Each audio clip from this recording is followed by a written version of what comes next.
सर्वांग क्षमता, कॉन्ग्रुएंस। पीछे के क्लास में हमने देखा था कि त्रिभुज एंगल के आधार पे कैसे बटा था। कभी न्यून कोण आ रहा था, कभी अधिक कोण आ रहा था, कभी समकोण आ रहा था। तो अगर एंगल को बदला जाए जिससे जो त्रिभुज का आकार होता है वो आकार बदलता चला जाता है। न्यून कोण जिसका फोटो कुछ ऐसा बना था, समकोण जिसका फोटो कुछ ऐसा बना था, अधिक कोण जिसका फोटो कुछ ऐसा बना था। तो एंगल आप चेंज करेंगे तो क्या साइज में परिवर्तन होगा, मतलब शेप में परिवर्तन होगा, आकार में परिवर्तन होगा। और साइज कब बदलेगा? तो ये जो भुजा है, इस भुजा को अगर हम छोटा कर दें, इसको भी छोटा कर दिए, इसको भी छोटा कर दिए, क्या हो गया? इनका साइज बदल गया। और एक शेप, तो शेप कभी ऐसा शेप बना रहा था, कभी कुछ ऐसा शेप बना रहा था, कभी कुछ ऐसा शेप बना रहा था। तो शेप निर्भर किया एंगल पे, साइज निर्भर किया भुजा के लंबाई पे।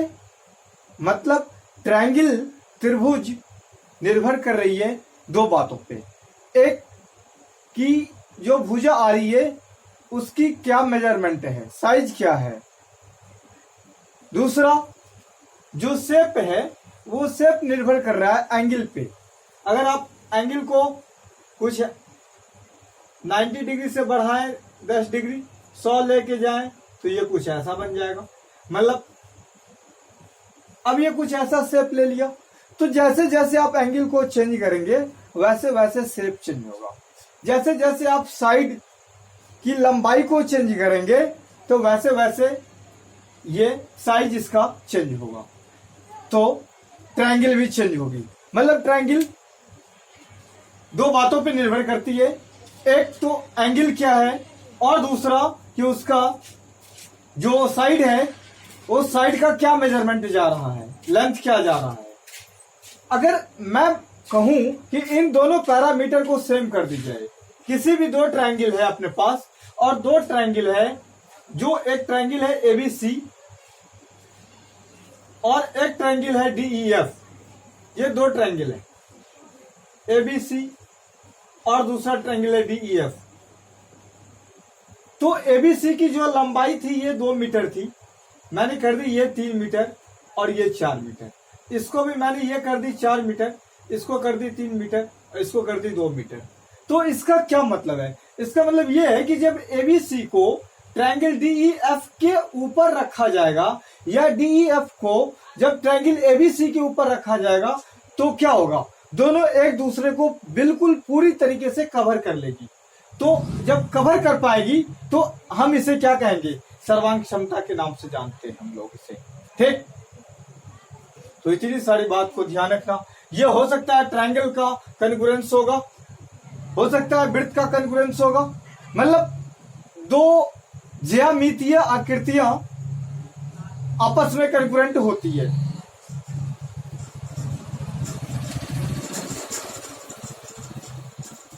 जैसा कि आप नाम से अगर केयर कर पाएंगे,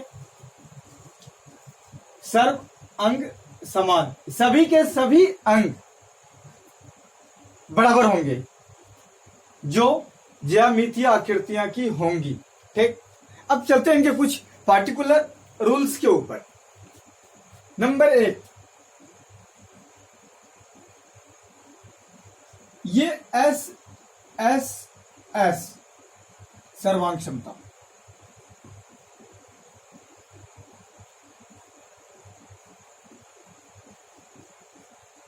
नंबर दूसरा,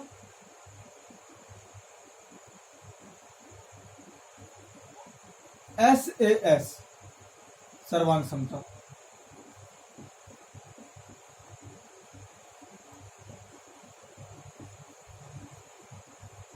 नंबर तीसरा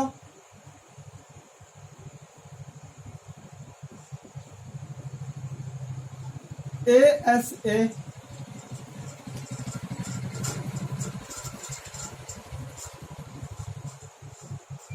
सर्वांग समता।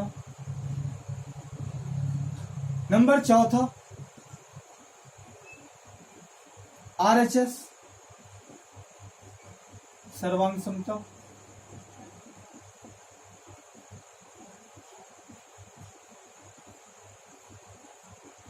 नंबर पांचवा ध्यान रख लीजिए AAS सर्वांग क्षमता।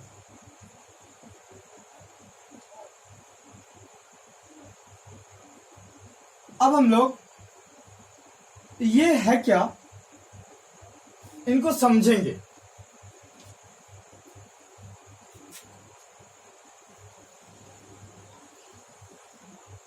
ये सर्वांग क्षमता के अंदर अगर आप इन 5 टर्म्स को ध्यान रखते हैं तो आपकी प्रॉब्लम सॉल्व हो जाएगी। जो नंबर 1 है वो नंबर 1 है क्या?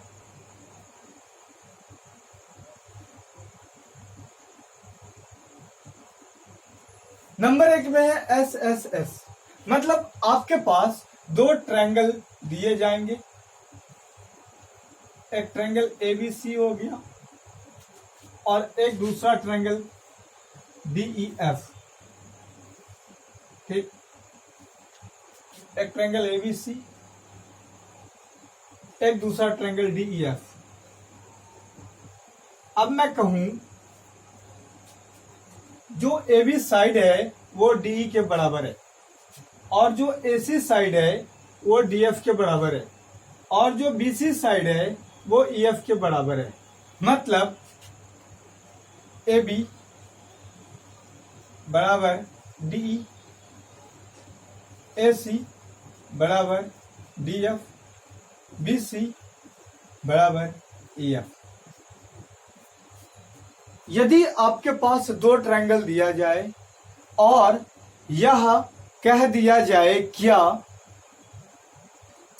त्रिभुज ABC, त्रिभुज DEF, दोनों त्रिभुज में क्रमशः भुजाएं बराबर हैं। अब क्रमशः का क्या मतलब हुआ?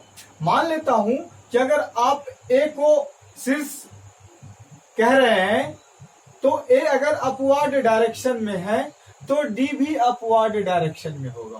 ठीक, अगर C ये अगर मान लीजिए B अगर लेफ्ट में पड़ रहा है, C राइट में पड़ रहा है, तो जो C पॉइंट है वो F पॉइंट के बराबर होगा। मतलब C राइट में है तो F भी राइट में जाएगा, तो C F के बराबर हुआ। B पॉइंट लेफ्ट में है तो जो पॉइंट DEF का E पॉइंट है वो लेफ्ट में है, तो इस कारण से जो पॉइंट B है वो पॉइंट E के समतुल्य इक्विवेलेंट होकर के सर्वांक्षम क्या कर देगा, इसको बराबर बना देगा। तो ऐसी कंडीशन में तीनों के तीनों साइड दोनों त्रिभुज की क्रमशः बराबर होगा। तब हम लोग यह कहेंगे कि ये दोनों का दोनों जो ट्रायंगल है वो आपस में सर्वांक्षम है, कॉन्ग्रुएंट है। रूल क्या है? तो रूल ये पहला साइड, ये दूसरा साइड और ये तीसरा साइड, मतलब SSS, ये हुआ SSS का मतलब। ठीक है, अब ये दोनों ट्रायंगल अगर सर्वांक्षम हो जाएगा, ये सर्वांक्षम का साइन कुछ ऐसा होता है, याद रखिए।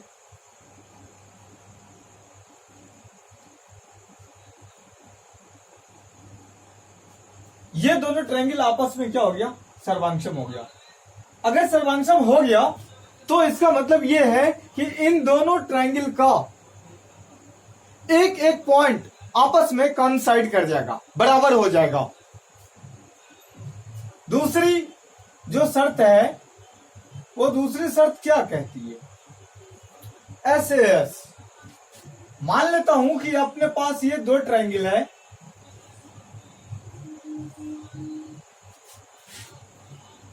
और इन 2 ट्रायंगल में एक ABC और दूसरा DEF। तो यहां पे आपको SAS देखना है। तो SAS अगर देखना है तो इस ट्रायंगल एबीसी में पहला साइड, अगर इसका ट्रायंगल एबीसी का पहला साइड हम लोग लेफ्ट वाली ले रहे हैं तो ट्रायंगल DEF में पहला साइड लेफ्ट वाली होगा। मतलब अगर हम इसका AB लें तो इसका DE लेना पड़ेगा। अब साइड के बाद है क्या एंगल, तो ये साइड से जुड़ा हुआ दो एंगल है आपके पास। एक तो एंगल A है और दूसरा एंगल B है। तो आप A और B दोनों में से कोई भी ले सकते हैं। ठीक, अगर आप घड़ी के सुई के डायरेक्शन में मूव करें तो क्लॉकवाइज, अगर आप घड़ी के सुई के अपोजिट डायरेक्शन में मूव करें तो एंटी क्लॉकवाइज। जहां से इस ट्रायंगल में स्टार्ट करिएगा नाम लिखना, कोशिश करिएगा कि इस वाले ट्रायंगल में भी नाम लिखना वहां से स्टार्ट करें। ठीक, अगर पॉइंट A पॉइंट D के बराबर है तो जहां पे त्रिभुज ABC में A लिखा रहा है वहां पे त्रिभुज DEF में D लिखाएगा। अगर पॉइंट B E के बराबर है तो जहां पे त्रिभुज ABC में B लिखा रहा है उस B के जगह त्रिभुज DEF में पॉइंट E लिखाएगा B के जगह। तो इतनी बात को ध्यान रखें, छोटी छोटी। अब अगर हम SAS की बात करें तो साइड के बाद क्या था एंगल। अब हम एंगल ये ले या ये ले, वो हमारी मर्जी है, या तो हम A को डिसाइड करें या तो B को डिसाइड करें। दोनों एंगल इस साइड से जुड़ा हुआ है। अगर आप ऐसे चल रहे हैं तो यहां से भी अगर आप इसमें ऐसे चलेंगे, अगर आप यहां से ऐसे आ रहे हैं तो यहां से भी आप ऐसे ही आएंगे। मतलब अगर क्लॉकवाइज मूव कर रहे हैं तो क्लॉकवाइज मूव करिएगा, एंटी क्लॉकवाइज मूव कर रहे हैं तो एंटी क्लॉकवाइज मूव करेंगे, दोनों में। तो अगर मैं बात करूं AB एक साइड ले ली तो इसका साइड हो गया DE। अब मैं अगर ये एंटी क्लॉकवाइज मूव करूं तो हमको एंगल आएगा B, या अगर क्लॉकवाइज मूव करूं तो एंगल आएगा A। तो जो एंगल A है वो एंगल D के बराबर होगा। मतलब ये वाली जो एंगल है वो इस वाले एंगल के बराबर होगा। और देखना एंगल के जस्ट बाद क्या है साइड, तो इस एंगल से जस्ट बाद साइड में तो यही आ रहा है AC। और इस D जो एंगल है उसके जस्ट जो सटा हुआ साइड है वो कौन है, DF। तो क्या हो जाएगा, AC बराबर क्या हो जाएगा, DF हो जाएगा। तो ये रहा SAS का मतलब। अगर ये साइड AB DE के बराबर है, एंगल A एंगल D के बराबर है और AC जो साइड है वो DF के बराबर है, इसका मतलब ये है कि जो ट्रायंगल ABC है और जो ट्रायंगल DEF है ये दोनों आपस में एक दूसरे को पूरी तरीके से ढक लेगा। तो इतनी सारी बात को ध्यान रखें।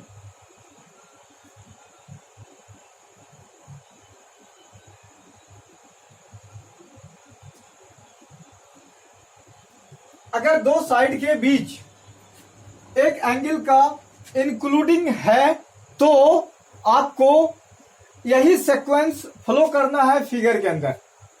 दो साइड और दो साइड के बीच में एक एंगल, दो साइड के बीच में एक एंगल। आप इस एंगल को नहीं ले सकते हैं, आप इस एंगल को नहीं ले सकते हैं, इस एंगल को नहीं ले सकते। अगर इस एंगल को लेंगे तो जहां पे B होगा वहां पे E हो जाएगा। ठीक, तो इस बात को ध्यान रखिएगा SAS के अंदर। दूसरा,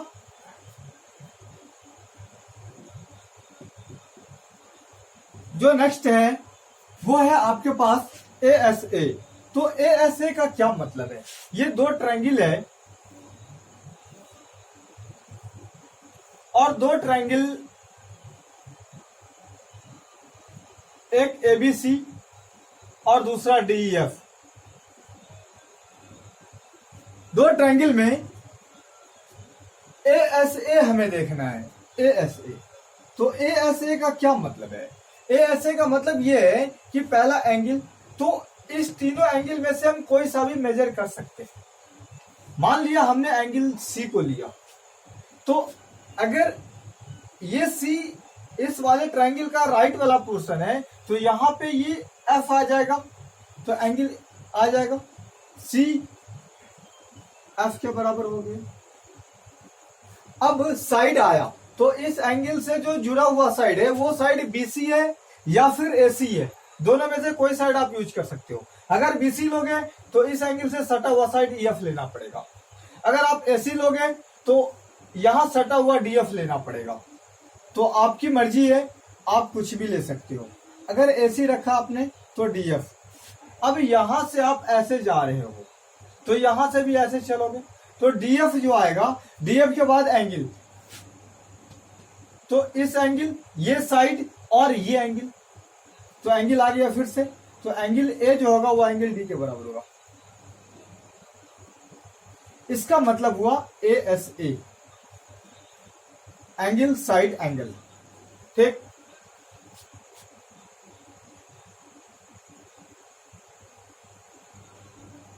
अगर इतनी चीजें बराबर है दो गिवन ट्रायंगल के अंदर, या आप बराबर लेके आ जाते हो तीनों पैरामीटर को, तो ये दोनों की दोनों ट्रायंगल आपस में क्या होगी, सर्वांक्षम होंगी। अच्छा, अब जो नेक्स्ट बातें हैं वो नंबर 4, मैं नंबर 4 को यहां पे कर देता हूं।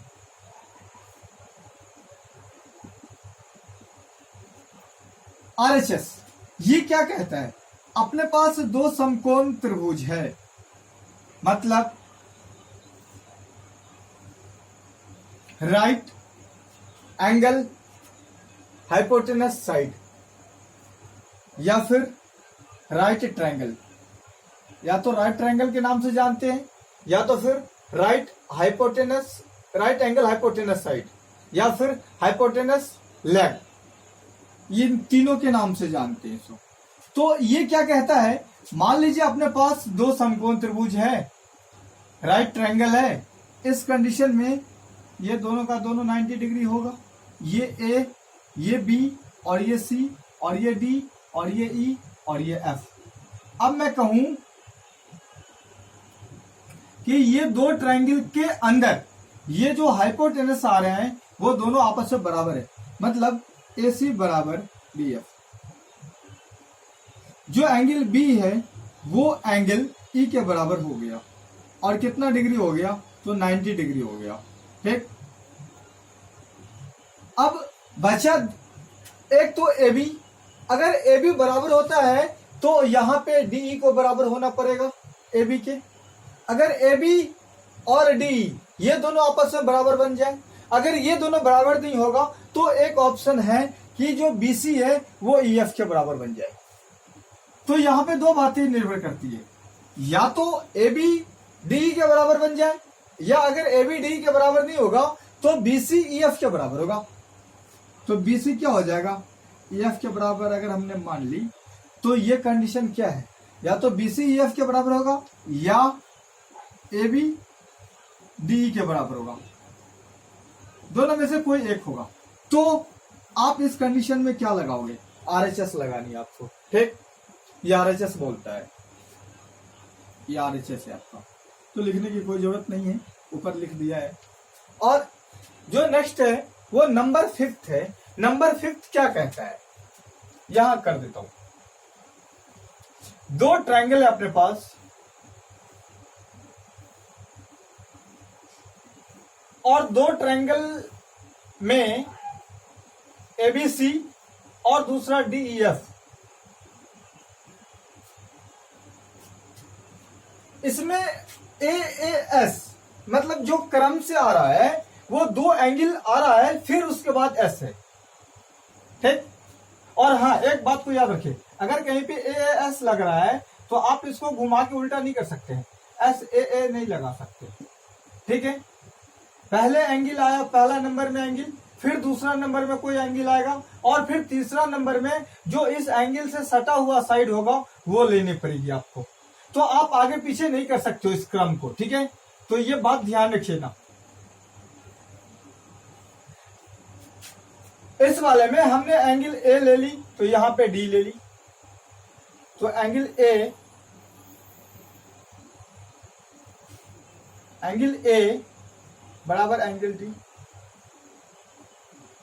फिर से दूसरा जो एंगल हमने ले ली सी, तो इसका अगर राइट ले रहे हैं तो इसका भी राइट लेंगे एफ, तो जो एंगल सी है वो एंगल एफ के बराबर हो। और दो एंगल ले ली उसके बाद साइड, तो आप यहां से अगर ऐसे मूव कर रहे हो तो यहां से भी ऐसे मूव करोगे, तो इस एंगल के बाद तो साइड तो बीसी है और इस एंगल के बाद साइड ईएफ है, तो जो बीसी होगा वो ईएफ के बराबर हो जाएगा। तो मतलब ये कुछ 5th नंबर का आपको ऐसा बता रहा था, ठीक है। तो इतनी सारी बात अगर आप ध्यान रखते हैं तो जो सर्वांग क्षमता टॉपिक्स है यहां से आपको प्रॉब्लम नहीं मिलेगा, ठीक है। Thank you so much.